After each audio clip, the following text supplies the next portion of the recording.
Bonjour, cette vidéo est la seconde partie de comment bien s'intégrer à l'étranger. Si vous n'avez pas vu la première vidéo, je vous conseille d'aller la checker avant. C'est parti!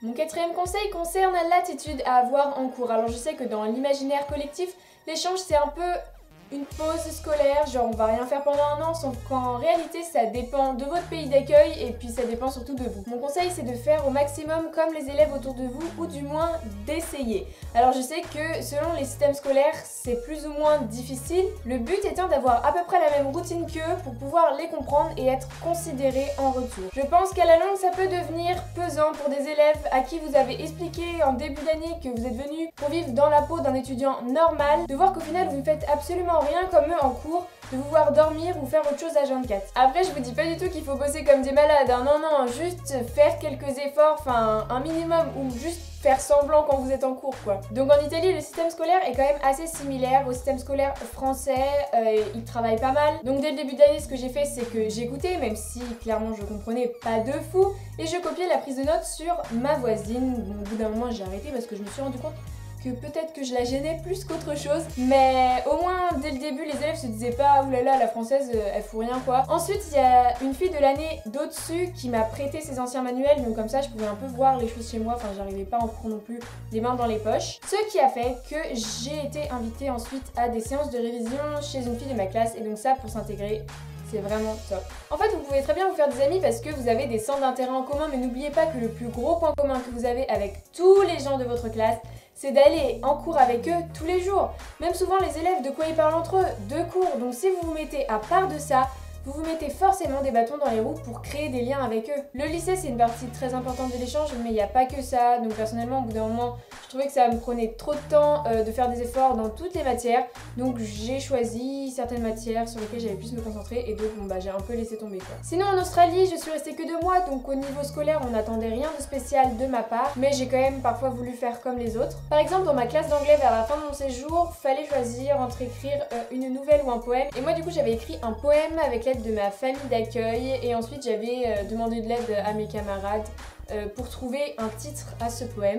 Donc voilà, vous voyez, avec la collaboration et en même temps faire comme eux, enfin, il n'y a pas de raison que les gens ne vous considèrent pas dans votre classe. Pour ceux qui voudraient lire cette œuvre d'art, je vous la laisse ici, donc faites pause si vous voulez lire ce merveilleux poème sur la Tasmanie, parce que c'est là où j'étais en échange.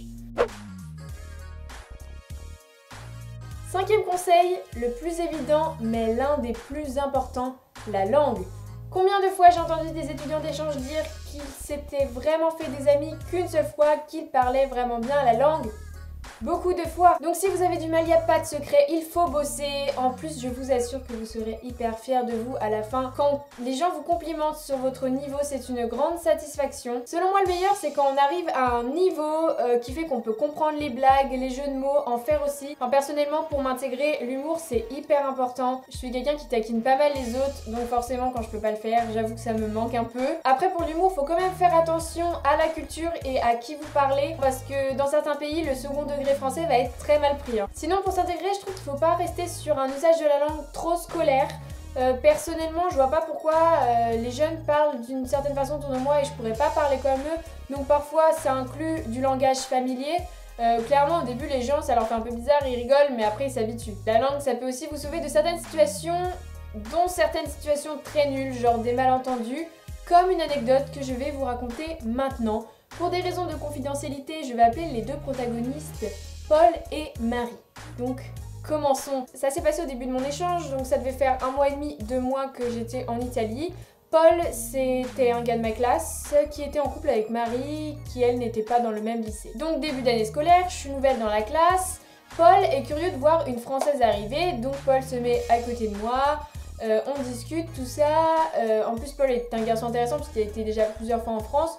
Donc il est sympa et nous rigolons ensemble. Donc forcément, les gens de la classe le voient et ils commencent à dire des trucs genre « Ouais, Paul, il est intéressé par Ondine et Ondine par Paul, blablabla. Bla, bla. » Enfin, sauf que pas du tout, hein. Mais bon, moi, sur le coup, je me suis dit « C'est normal, on me l'a déjà fait en Australie. » J'ai l'impression que Quand il y a une nouvelle et qu'elle est française, pays de l'amour, il faut inventer des choses. Voyant que Paul a l'air de ne pas prêter attention non plus à ses remarques, je décide donc de continuer à parler à Paul. Petite précision, Paul et moi on se parlait surtout en classe, mais pas vraiment en dehors quoi. Et un jour, je sais pas, je décide de lui envoyer un message pour rigoler sur un truc qui s'était passé le matin, enfin bref, rien de spécial. Et là, c'est Marie qui me répond en message vocal. Sauf que à ce moment-là, mon niveau d'italien n'était pas assez élevé pour que je comprenne qu'elle avait un ton de voix sarcastique.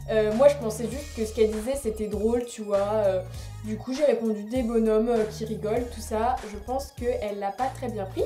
Puisque quelques jours après, elle se met à me spammer sur tous les réseaux sociaux. Genre elle m'envoie des invitations, elle aime plus de 50 photos sur mon compte Instagram. Du coup j'étais un peu en mode elle fait quoi? Est-ce que c'est un comportement habituel en Italie? Donc je demande à des gens de ma classe, tout ça. Bref, du coup ce comportement finit par faire aussi rire des gens de ma classe. Donc en fait elle continue, donc je screen et j'envoie un message à ma classe parce que les gens le savaient. Et là ça a dû l'alerter, elle m'envoie un pavé avec une majuscule en haut et un point à la fin. Alors je sais pas si Paul lui avait bien expliqué, mais elle parle quand même à une Française qui essaie d'apprendre l'italien. Il faudrait faciliter la chose. Pour résumer ce message, Marie m'accuse d'être une grosse garce qui n'a comme seul but dans la vie que de lui voler son copain.